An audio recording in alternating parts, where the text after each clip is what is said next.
জলের গানের সঙ্গীত শিল্পী, অভিনয় শিল্পী ও বাদ্যযন্ত্রী রাহুল আনন্দের বাড়িতে গত সোমবার হামলা চালিয়েছে দুর্বৃত্তরা।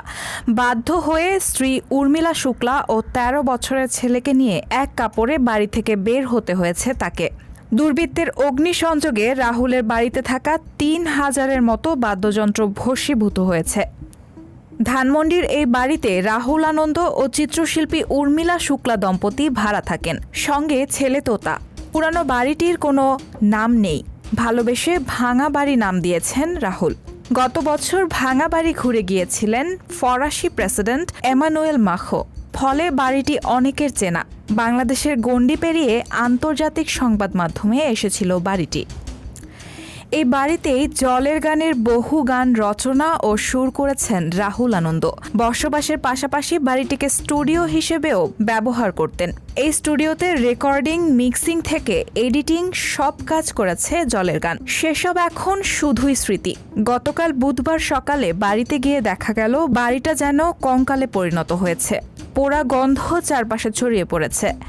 চোখের সামনে বছরের পর বছর ধরে তিল তিল করে গড়ে তোলা স্বপ্ন, শিল্প, সংসার পুড়ে ছাই হয়েছে।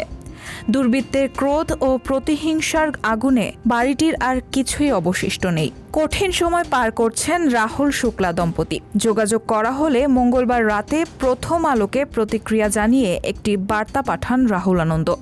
তিনি লিখেছেন, তবু শান্তি আসুক আমার সোনার দেশে, যে কোনো মূল্যে। সে মূল্য যদি হয় আমার সোনার সংসারের পোড়া ছাই অথবা বাদ্যযন্ত্র পোড়া কয়লার বিনিময়ে, তাতেও দুঃখ নেই। ভালোবাসি বাংলা আর বাংলার মানুষকে। আমি বাংলার গান গাই। জলের গানের এই সঙ্গীত শিল্পীর চাওয়া সবার ভালো হোক, ভালো থাকুক আমার বাংলাদেশ। রাহুল আনন্দের ভাষ্যে, কথা বলার মতো স্বাভাবিক নই আমি। প্রায় ৩,০০০ বাদ্যযন্ত্র পুড়ে ছাই। ওরা আমার সন্তানের মতো। আমি একটা মানুষ বাচ্চাকে জীবিত নিয়ে বের হতে পেরেছি, বাকিরা পুড়েছে বা লুট হয়েছে।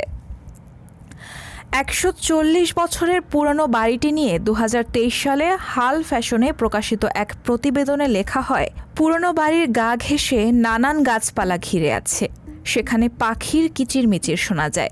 লম্বা বারান্দায় ঝুলছে সলতে দেওয়া কুপিবাতি, হারিকেন, পুরনো চিঠির বাক্স, গাছ কিংবা নানান চিত্রকর্ম।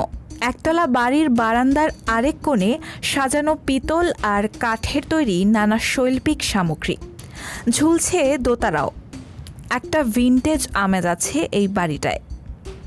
বাড়ির আনাচ কানাচে ছড়িয়েছিল নানান শিল্পকর্ম। রাহুল আনন্দ ও তার স্ত্রী দুজনেই চারুকলায় পড়েছেন। একমাত্র ছেলে তোতাও মা বাবার মতোই শিল্পমনা। এই বাড়িতে রেকর্ড করা শেষ গানটি ফেসবুকে প্রকাশ করেছে জলের গান।